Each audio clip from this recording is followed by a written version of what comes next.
And thus we come to the conclusion. Though, given that it's an episode of Supergirl, I have to wonder how much backwards characterization and flagrant hypocrisy they're going to throw into this one.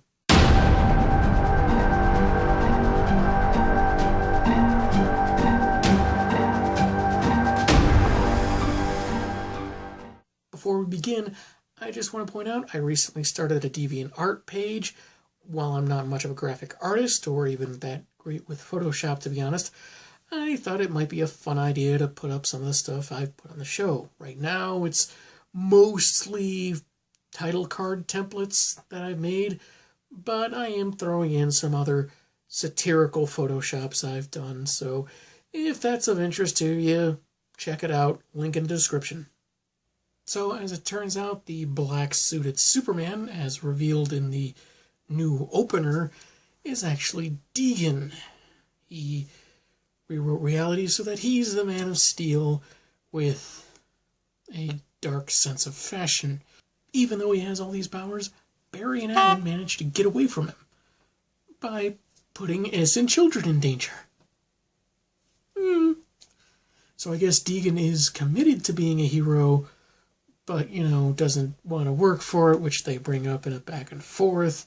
Heroes are made from circumstance and so forth. So while the Trigger twins are on the run, Superman goes back to Star Labs and is angry at Killer Frost and Diggle and all the other people at Star Labs, now adorned with the Superman crest. Like, criminals got away. Everyone's very supportive. He's like, oh no, you'll get him, Superman. You'll get him. And then they say, oh, well, this prisoner is causing a ruckus again. It's Kara. And Super Deegan goes to talk to her, and she knows immediately it's not her cousin.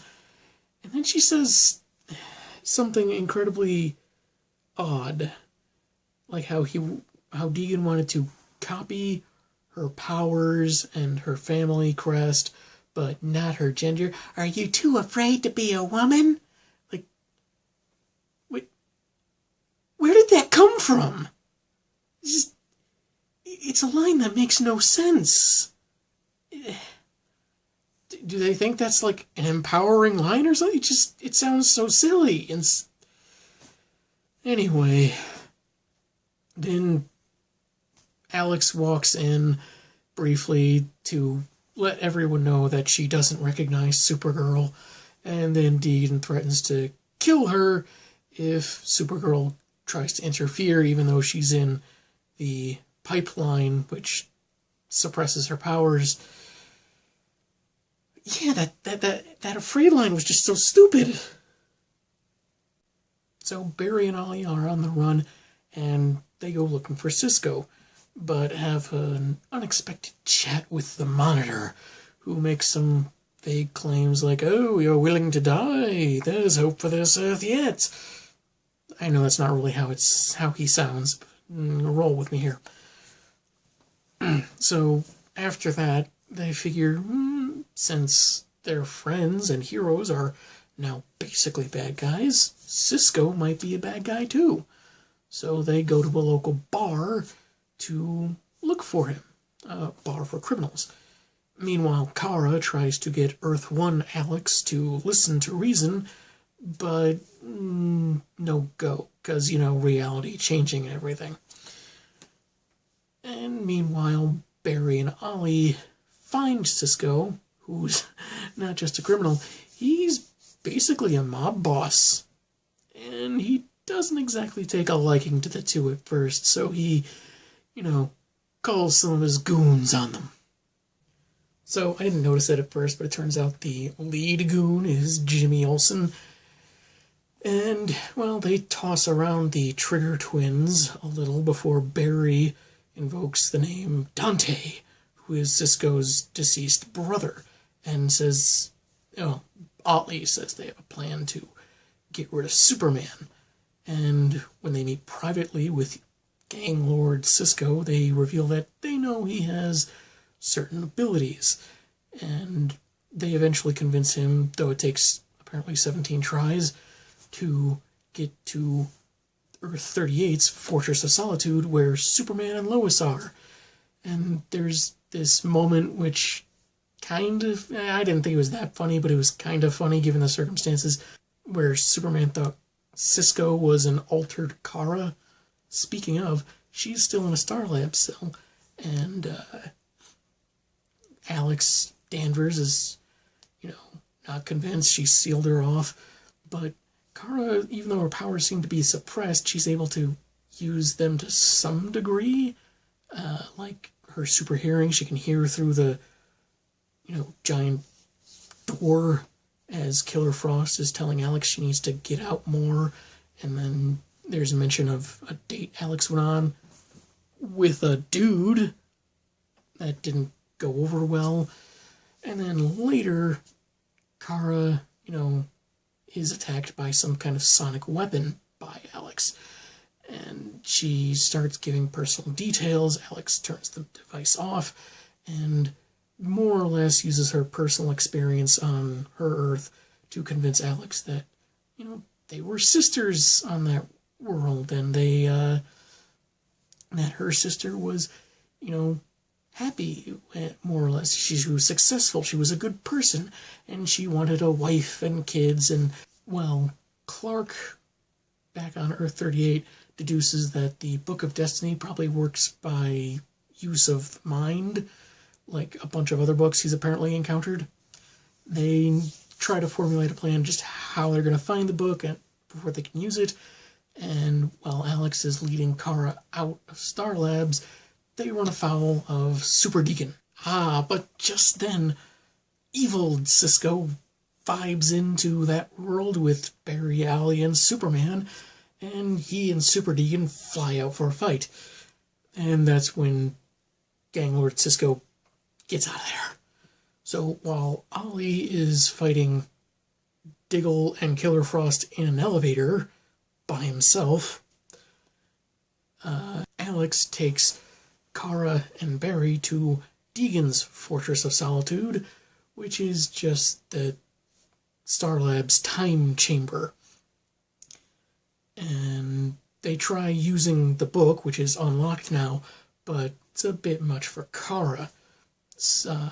And after some fighting through Central City, and one woman referring to good Superman as Bizarro, funny line, I'll admit, they find their way back at Star Labs, where Supergirl heat visions Super Deegan away pretty far, hands the book to Superman, and he starts changing reality back, namely giving Kara her suit, getting Barry his suit and powers, and returning Ollie to Green Arrow status as we see him exiting the elevator with Diggle and Killer Frost knocked out. Just that easy, I suppose. So Deegan comes back and threatens to break Barry's neck, as if there weren't enough parallels to Man of Steel in this. But Green Arrow has a kryptonite arrow at the ready. But Barry tells him, no, don't do it, don't do it. Maybe this is what the Monitor meant. Rising above the darkness, and so forth. And so he decides not to do it. And then Super Deacon heat vision blasts Superman, knocking the book away from him, takes it and flies away. And the fastest man alive and two Kryptonians that can fly don't chase after him.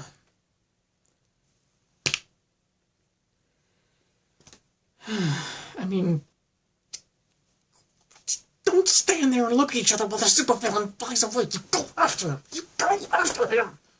Go after him. Deegan starts reshaping reality again, and Flash comes up with an idea to slow time. And I'm thinking, oh, Flash time?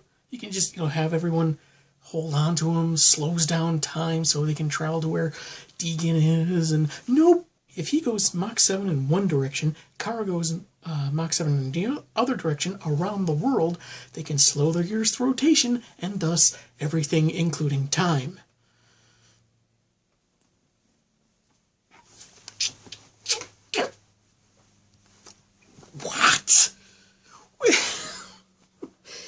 as far as crazy comic book science goes, that is just... No, that is Flash times. Oh my lord. The Supergirl writers definitely wrote this episode. They don't even bother to go to where Deegan is, because it turns out he's still in the city. But no, they're going to do this Mach 7 thing, even after Superman tells them he read in the book, it kills them. They're like, what else can we do? I don't know. Anything else? I mean, Deegan managed to knock the book away from Superman. Superman should be able to knock the book away from Deegan. There are a bunch of... so stupid. So stupid. So they go off to do the stupid thing, and Ollie goes to tell off the Monitor, saying, criticizing his lessons. But hey, Ollie's the first guy to criticize the Monitor, so thumbs up. And he says, well, what would you do to maintain balance? Then we cut to Superman doing the smart thing and confronting Deegan.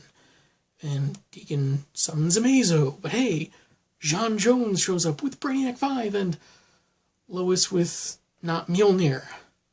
Huh. Brainy takes on Amazo, a fight we don't end up seeing at all. And John Jones goes to protect the people, and oddly enough can withstand fire to protect some citizens, which is weird because fire is supposed to be his weakness, but he has also typically been a much more capable telepath than in this show, but whatever. Lois hits the ground with the hammer, knocks Deegan back, but he counterattacks, sending her flying into the air, and she's about to fall because it was such a smart idea to bring in a reporter. Don't give her a hammer. That totally makes up for it. Right. Anyway, she's about to fall to her death, but time slows down because apparently that's how it works.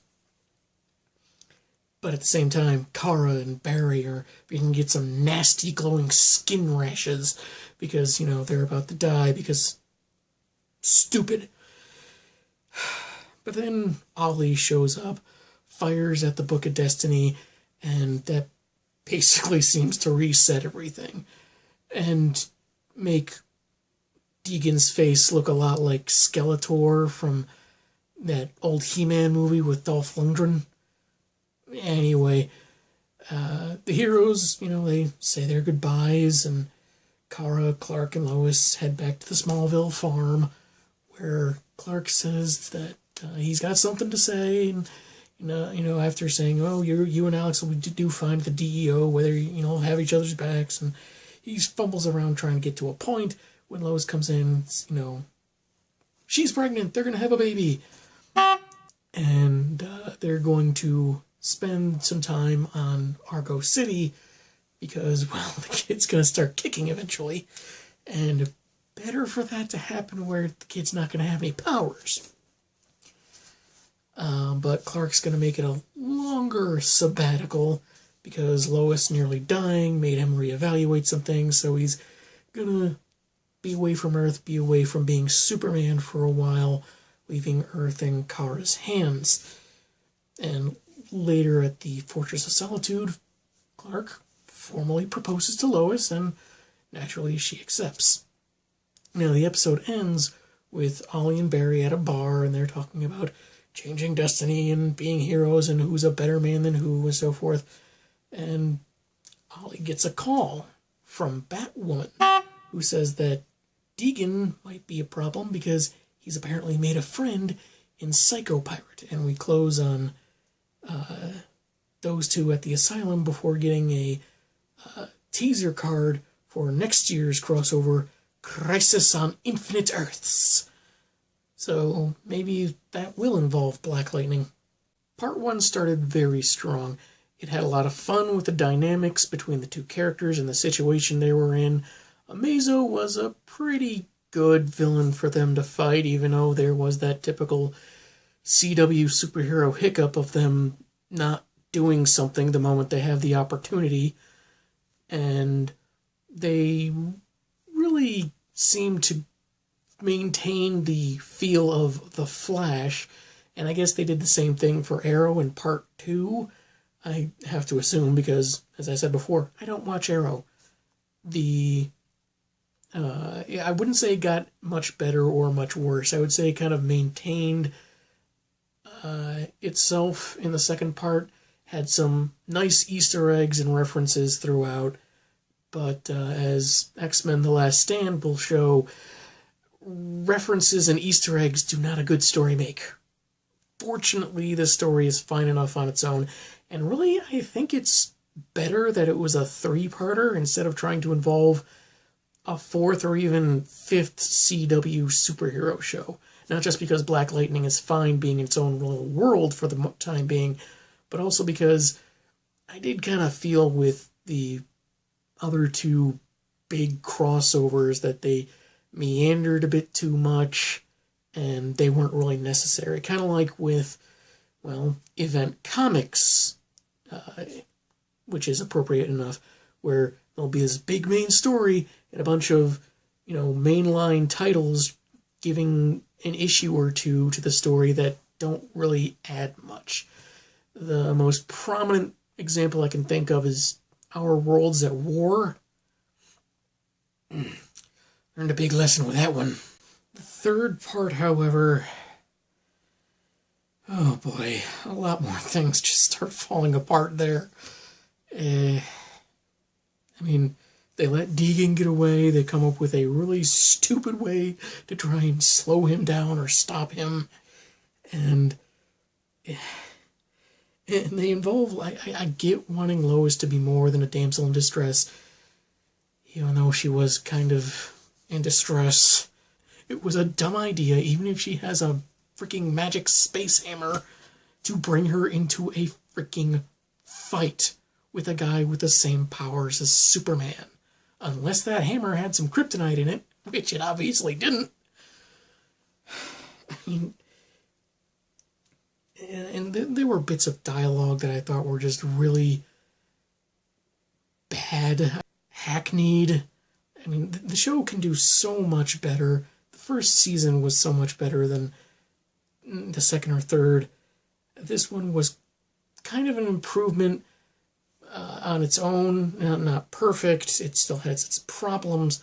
But this episode, just as far as the 3-part storyline, I did not, it's easily the weakest part. It's easily the weakest installment. That said, I will say I did like, Superman proposing to Lois, and they're going to have a kid and so forth, which, if the scuttlebutt about, them making a series based on Tyler Hoechlin's Superman is true, then we could be getting something akin to, say, Dan Jurgens' run on Action Comics for that series, at least in the first season, where Clark and Lois have been out of the game for a while, and they have a young son to look after, which could be interesting, because, Dan Jurgens was the reason I even bothered with Action Comics at all after when Rebirth happened. So, yeah, that was Elseworlds. Strong beginning, good enough second part, and then a third that's okay, but could have been better. Well, that does it for me for now. Take care. Maybe watch some of my other videos if you like, and have a good night.